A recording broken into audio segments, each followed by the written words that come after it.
इस सब के बीच में एक बड़ी खबर, बिहार की हम बात कर रहे हैं। चुनावी राज बिहार की पॉलिटिकल फाइल खोलने का वक्त आ गया है। पहले चरण के नामांकन के लिए बस एक दिन बाकी है, दूसरे चरण के लिए भी गिने चुने दिन है। जैसे जैसे नॉमिनेशन के घंटे कम हो रहे हैं, वैसे वैसे बागियों के सब्र का जो सब्र का बैरोमीटर है वो ऊपर जा रहा है। फिलहाल बागियों के मामले में एनडीए में ज्यादा धमाके हो रहे हैं। टिकट बंटवारे का चैप्टर क्लोज होने के बाद जो बेटिकट हो गए हैं वो खेल बिगाड़ने के लिए मैदान में ताल ठोकने लगे हैं। सबसे ज्यादा चर्चा लोक गायिका मैथिली ठाकुर की है। सीट अलीनगर की है। वो 14 तारीख को बीजेपी में आई और 15 तारीख को उन्हें प्रत्याशी घोषित कर दिया गया, जिसे लेकर कार्यकर्ताओं के एक वर्ग में गुस्सा है। यहां से संजय सिंह टिकट की आस में थे, लेकिन मौका मैथिली को मिल गया।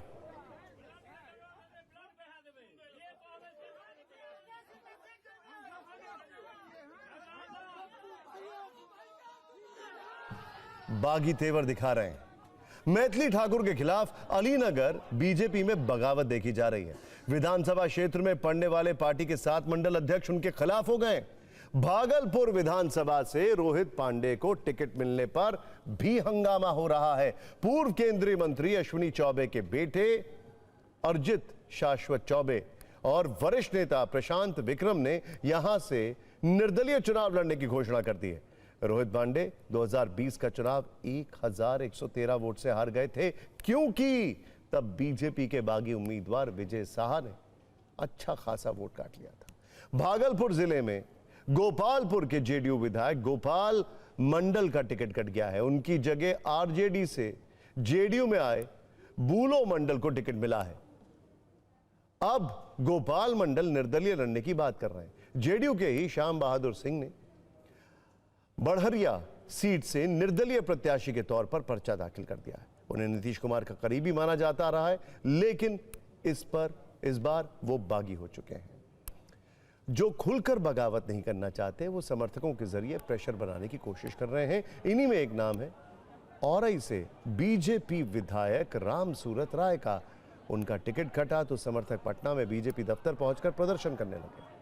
मुजफ्फरपुर शहर से बीजेपी के पूर्व मंत्री सुरेश शर्मा का टिकट कटा तो वो भी बागी हो गए। छपरा में भी बड़ा राजनीतिक उलटफेर देखने को मिला है। पूर्व मेयर राखी गुप्ता ने बीजेपी से नाराज होकर निर्दलीय प्रत्याशी के रूप में अपना नामांकन दाखिल किया है। गोपालगंज सदर से बीजेपी ने विधायक कुसुम देवी का टिकट काटकर सुभाष सिंह को उम्मीदवार बनाया तो उन्होंने भी चुनाव लड़ने का ऐलान कर दिया। पार्टी के पुराने स्थानीय नेता अनूप लाल श्रीवास्तव भी चुनाव लड़ने का मूड बना चुके हैं। गोपालगंज के ही बरौली से टिकट न मिलने पर मौजूदा बीजेपी विधायक राम प्रवेश राय ने बगावती तेवर अख्तियार कर लिया। गठबंधन में यह सीट इस बार जेडीयू के खाते में गई है। बांका से बीजेपी की उपाध्यक्ष और पूर्व सांसद पुतुल कुमारी पार्टी से बगावत कर मैदान में उतर गई हैं। बीजेपी ने उन्हें 6 साल के लिए पार्टी से भले ही निकाल दिया, लेकिन चुनाव में उनके उतरने से जेडीयू उम्मीदवार को परेशानी का सामना करना पड़ सकता है। महाराजगंज से बीजेपी के एमएलसी सच्चिदानंद राय ने बीजेपी नेतृत्व को चुनौती देते हुए निर्दलीय चुनाव लड़ने की घोषणा कर दी है। दिनारा से टिकट कटने के बाद बागी हो चुके पूर्व मंत्री और जेडीयू नेता जय कुमार सिंह ने इस्तीफा दे दिया है। बरबीघा से जेडीयू विधायक सुदर्शन का टिकट कटा तो उन्होंने भी बगावत कर दी है। कुछ नेताओं ने बगावत कर दी है तो कुछ रोककर अपना गम कम कर रहे हैं। समस्तीपुर की मोरवा सीट से टिकट कटने के बाद एलजेपीआर नेता अभय सिंह फूट फूट कर रोने लगे। इतने दुखी हो गए कि अब राजनीति से संन्यास लेने का ऐलान कर दिया। इस बार बीजेपी ने कुल 16 सिटिंग विधायकों का टिकट काटा है, जबकि जेडीयू ने 4 विधायकों को बेटिकट कर दिया। बिहार में टिकट बंटवारे के बाद अब कई बागी खेल बिगाड़ने में जुट गए हैं। अपनों की इसी बगावत ने एनडीए की चुनौती बढ़ा दी।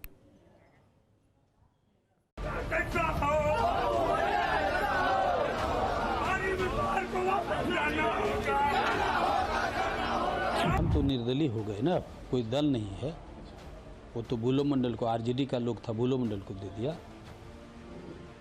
तो हमको कोई फर्क नहीं पड़ता है। जनता मेरे पास है, जनता ने हमको समर्थन देगा, ना कि उसको।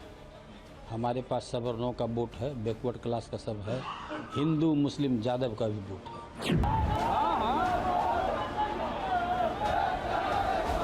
इस साल के अनुभव हमारा बा। हाँ। अब उनका सपना बतिया हाँ उनका बारे में हमरा एकदम ना बोले के बा ना कुछ सोचे के बा। हमरा चुनाव लड़े के बा, इलेक्शन के लिए चुनाव लड़े